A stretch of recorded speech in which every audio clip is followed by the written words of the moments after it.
Hi, good morning.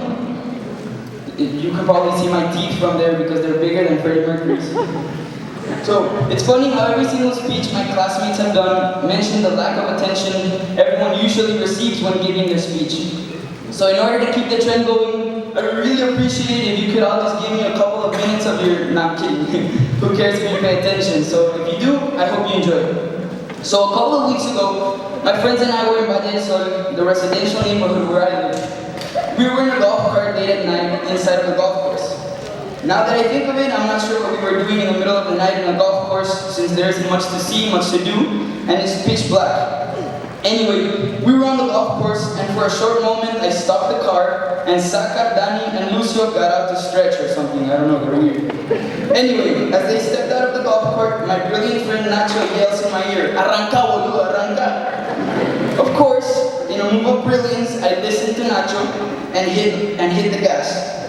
My 5-mile-per-hour golf cart was miraculously able to outrun Saka, Dani, and Lucio, and in a couple of seconds, they were nowhere to be seen. While all of this happened, Peter was in the back of the golf cart hanging for dear life.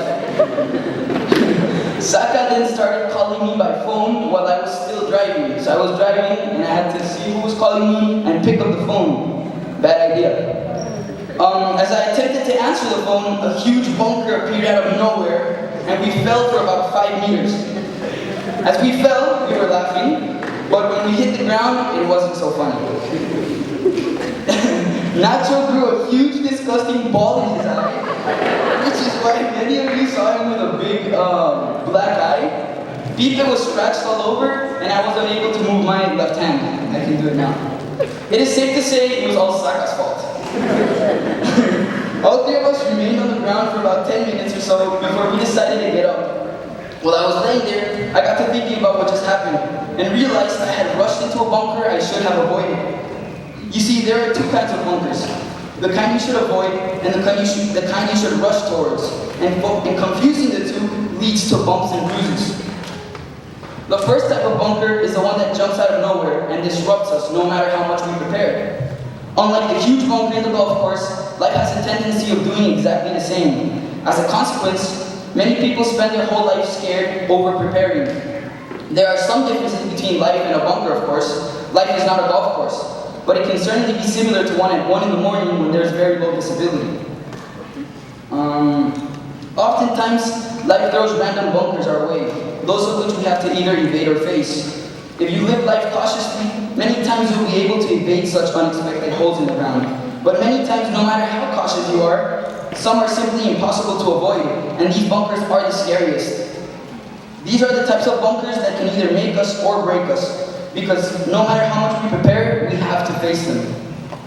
Whenever life decides to throw an unavoidable bunker at you, you're going to feel like you're falling in a golf court at 9.8 meters per second squared with only but your friends to help you.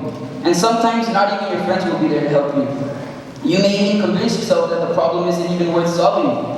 But if there's one thing I have learned in my short, maybe meaningless lifetime, is that every problem is worth solving, and every problem has a solution. How we react to these unexpected jabs, maybe sometimes uppercuts life throws at us, is what really shapes us as people. There are times when we might be forced to react in a matter of seconds without giving any chance to plan or think whatsoever. This one time, Anto fell and hit her head and passed out cold on the ground, and I was forced to react instantly. So when events like these happen, I don't really know what to tell you. You're pretty much on your own on this one, and I really hope you guys have good instincts. It is extremely important to stay together and look out for each other whenever a peer falls into a bunker, like I did when Anto fell, or when Nacho, Lucio, and Saka were, and Dani, when we fell into the bunker.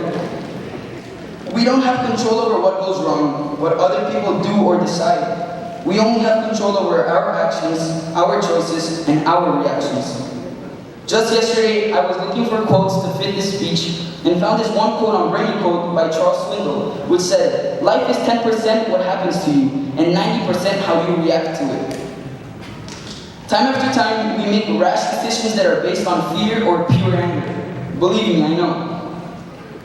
But these types of decisions are 99.9% of the time the incorrect decision, and will only lead you to fall into a bunker and have a black eye like Nacho.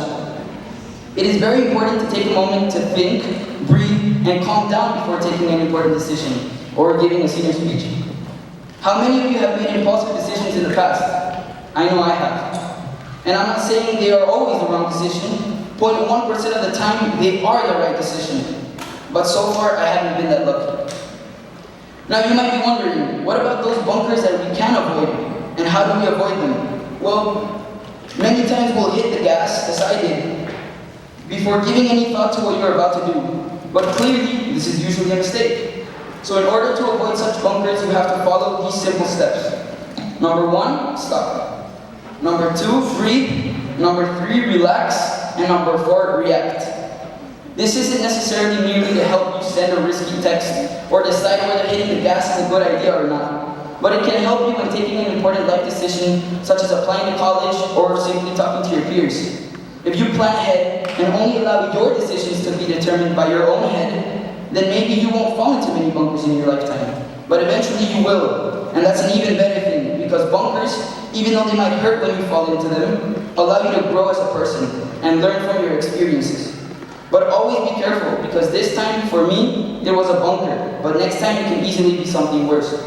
So remember, stop, think, relax, and react. You don't necessarily have to follow that order. However, it is important to follow this piece of advice in order for you to live and learn successfully. Thank you.